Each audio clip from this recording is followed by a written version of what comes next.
devenons-nous après la mort ? À cette question, beaucoup d'entre nous sont tentés de répondre que l'âme revient sur Terre dans un autre corps. Mais possède-t-on des preuves tangibles de la réincarnation ?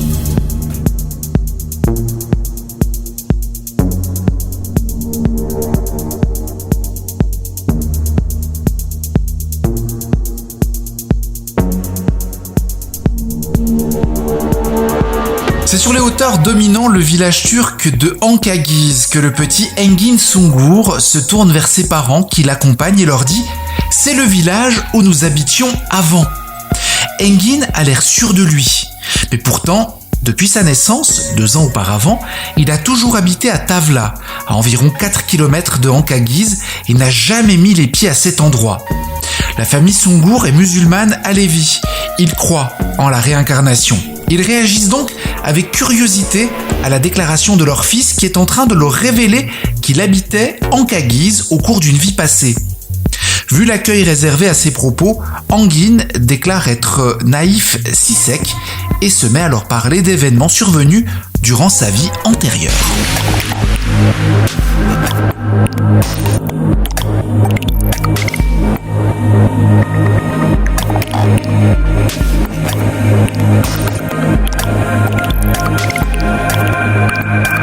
Quelque temps après, au lycée de Tavla, Engin aperçoit Gulan Sisek et l'interpelle sans hésiter en lui disant qu'il est son père. Ce qui est la réalité. Gulan est bien la fille de feu Naïf Sisek. La mère du bambin décide d'emmener son fils à Ankagiz afin de vérifier si leur fils est bien la réincarnation de l'homme décédé en décembre 1979 à l'âge de 54 ans. Sur place, il reconnaît sa veuve et désigne des terres dont la famille est propriétaire. Des terres qui ne sont pas attenantes à la propriété de la famille Sisek. Mieux, il va raconter comment son fils l'a un jour renversé avec son camion en passant la marche arrière et son voyage à Ankara pour consulter un médecin.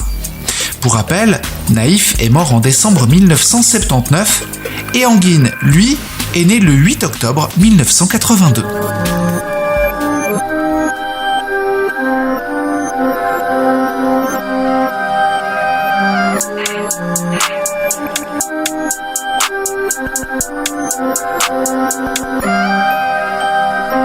L'histoire d'Engin Sungur n'est de loin pas un cas unique. Le plus grand spécialiste mondial en la matière, le professeur Jan Stevenson, en a rencontré environ 2000 au cours de ses 30 années de recherche.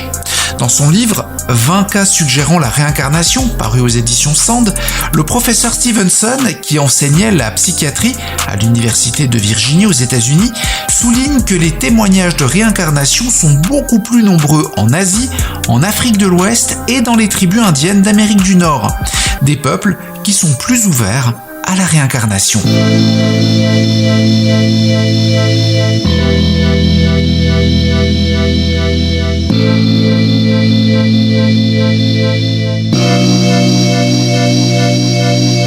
Au cours de sa carrière, Jan Stevenson a beaucoup travaillé sur les cas de phobie, mais aussi sur les traces de naissance qui apparaissent sur l'épiderme des bébés.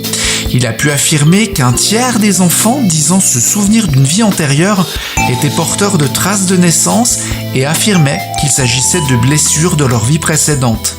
En vérifiant les dossiers médicaux des personnes mortes, dont les enfants disent être les réincarnations, le professeur Stevenson a découvert des concordances exactes dans 20% des cas. À sa demande, Engin Sungur a été réexaminé lorsqu'il avait 12 ans, en 1994, par le psychologue Jürgen Keil. Les faits sont troublants. 17 de ses 22 déclarations sur sa vie antérieure se sont avérées exactes et 5 n'ont pu être confirmées.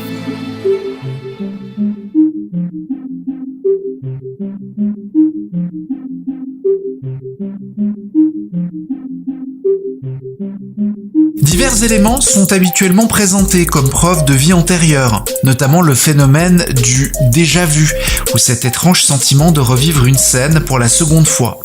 Mais le Dr Stevenson les qualifiait de non recevables, parce que dans de nombreux cas, ces souvenirs sont soit trop flous, soit invérifiables.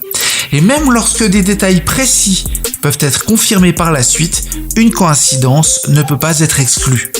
Ian Stevenson avait constaté que les souvenirs de vie antérieure étaient la plupart du temps plus nets et plus complets chez les jeunes enfants, comme dans le cas d'Engin Sungur, que chez les adultes. Et puis surtout, cela peut se vérifier plus facilement par les familles concernées ou des lieux qui existent encore.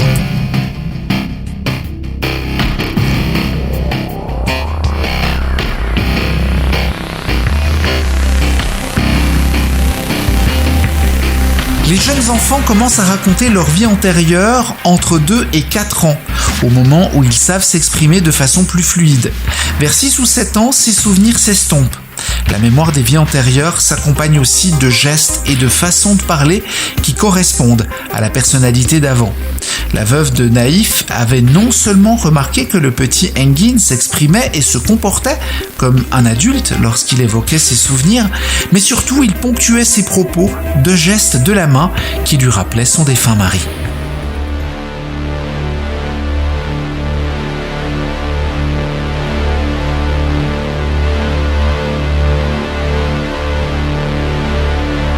Les vies antérieures pourraient dans certains cas être à l'origine de troubles dans nos vies actuelles. C'est en tout cas ce que certains pensent. Les thérapeutes pratiquant la régression dans des vies antérieures sont de plus en plus consultés. L'hypnose et d'autres techniques de relaxation amènent le patient à remonter le temps pour cerner la véritable nature de problèmes vécus dans une vie présente qui trouvent leur source dans l'héritage de vie antérieure. De remarquables guérisons sont à mettre au crédit de la méthode, particulièrement en matière de phobie. Autre fait troublant, de nombreux sujets sous régression hypnotique fournissent des informations qu'ils devraient normalement ignorer. L'hypnotiseur britannique Joe Keaton a étudié le cas d'une personne retournée sous hypnose dans une vie antérieure vécue au début du siècle dernier en tant qu'ouvrier agricole du comté d'Essex dans le sud de l'Angleterre.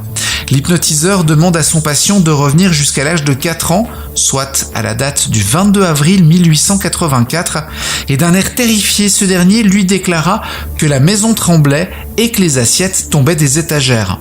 À cette date exacte, un tremblement de terre avait eu lieu à cet endroit précis.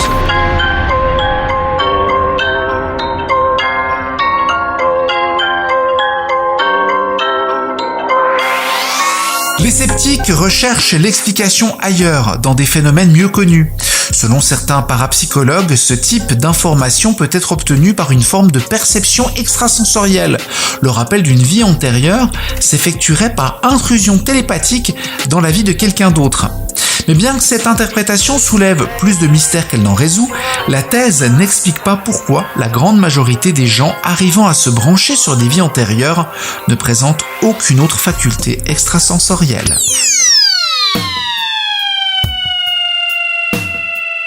En définitif, ces différentes thèses n'abordent que partiellement le cas de rappel de vie antérieure et ne prennent pas en compte toutes les données de façon satisfaisante. Le professeur Stevenson, qui est décédé en 2007, restait convaincu que la réincarnation était l'explication la plus vraisemblable. Quoi qu'il en soit, si beaucoup d'éléments indiquent que la personnalité semble survivre à la mort, d'importantes questions restent toutefois sans réponse. Par exemple, si nous avons tous vécu plusieurs vies, pourquoi se souviendrait-on de certaines plus que d'autres ? Et, plus incompréhensible encore, pourquoi la plupart d'entre nous n'en ont aucun souvenir ?